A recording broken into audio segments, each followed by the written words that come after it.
ഇപ്പോൾ റിനി മാധ്യമങ്ങളെ കാണുന്നു. സത്യത്തിന്റെ വിജയം എന്ന് പറയും. അതായത് സത്യം എത്ര കള്ളപ്രചരണങ്ങൾ കൊണ്ട് മൂടി വെക്കാൻ ശ്രമിച്ചാലും സത്യം പുറത്തു വരും എന്നുള്ളതിൻ്റെ ഒരു ചെറിയ തുടക്കമാണ് ഇത് സ്ത്രീകളുടെ വിജയത്തിൻ്റെ ഒരു തുടക്കം എന്ന് തന്നെ പറയാം. അതിജീവിതകൾ നേരിട്ടിട്ടുള്ള ക്രൂരപീഡനത്തിന് അവർക്ക് കിട്ടുന്ന ഒരു നീതിയുടെ തുടക്കം മാത്രമാണ് ഇത്. അവർക്ക് അവരുടെ സന്തോഷത്തിൽ ഞാനും പങ്കുചേരുന്നുണ്ട്. ഇപ്പോൾ ഇനിയും അതിജീവിതകളുണ്ട് എന്നാണ് മനസ്സിലാക്കുന്നത്. അവരും ഇതിൻ്റെ ഭാഗമാകണം, നിങ്ങളുടെ നീതി കണ്ടെത്തണം എന്ന് ഞാൻ അഭ്യർത്ഥിക്കുകയാണ്.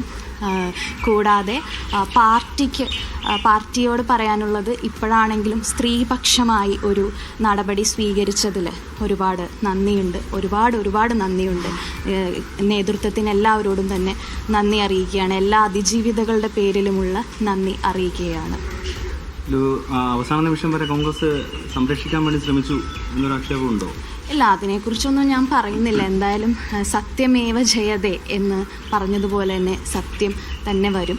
ഒരുപാട് സൈബർ അറ്റാക്കുകൾ നേരിടേണ്ടി വന്നു. ഇതെല്ലാം ഉണ്ടാക്കിയ കഥകളാണ്, വെറുതെ പറഞ്ഞതാണ് എന്നുള്ളത് ഇപ്പോൾ കോടതി തന്നെ അങ്ങനെയല്ല എന്നുള്ള ആദ്യ സൂചന നൽകിയിരിക്കുകയാണ്. അപ്പോൾ സത്യം പറഞ്ഞാൽ അത്രയും വിഷമത്തോടുകൂടി ഞാൻ പറഞ്ഞുപോയൊരു കാര്യത്തിൻ്റെ പേരിൽ ഒരുപാട് അനുഭവിക്കേണ്ടി വന്നു.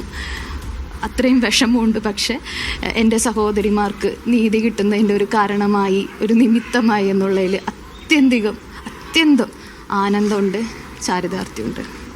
ഏറ്റവും കൂടുതൽ പറയാനുള്ള നിങ്ങൾ മാധ്യമങ്ങളോടാണ്. മാധ്യമങ്ങൾ വഹിച്ച പങ്ക്, ചില റിപ്പോർട്ടർമാരും ചിലരും ഒക്കെ വഹിച്ച പങ്ക് വളരെ വലുതാണ്. ഒരുപാട് താങ്ക്സ്, ഒരുപാട് നന്ദി. കഴിഞ്ഞ ദിവസം ഒരു സംഘടനയിലും മറ്റൊരു യുവതിയും രംഗത്ത് വന്നിരുന്നു. പരസ്യമായി തന്നെ സാധ്യതയോടൊപ്പം ഡൽഹിയിലേക്ക് വരണമെന്ന് ആവശ്യപ്പെട്ടുകൊണ്ട് രംഗത്ത് വന്നിരുന്നു. അങ്ങനെ സംഘടനകത്തിന് ഒരുപറ്റം സ്ത്രീകൾ ഈ അനുഭവം നേരിട്ടിട്ടുണ്ട്. രാഹുലിൽ അല്ല, അത് ആദ്യമേ തന്നെ ഞാൻ എല്ലാ കാര്യങ്ങളും പറഞ്ഞതാണല്ലോ. പലർക്കും പല പ്രശ്നങ്ങളും ഉണ്ടായിട്ടുണ്ട്. പലരും പറയാൻ മടിക്കുന്നതാണ്. ഞാൻ പറയുന്നത് അതിജീവിതകൾ ഇനിയും ഉണ്ട്. നിങ്ങൾ ട്രോമയായിട്ട് വീട്ടിലിരിക്കരുത്. നിങ്ങൾ ഓരോരുത്തരും നിങ്ങളുടെ നീതി കണ്ടെത്തണം.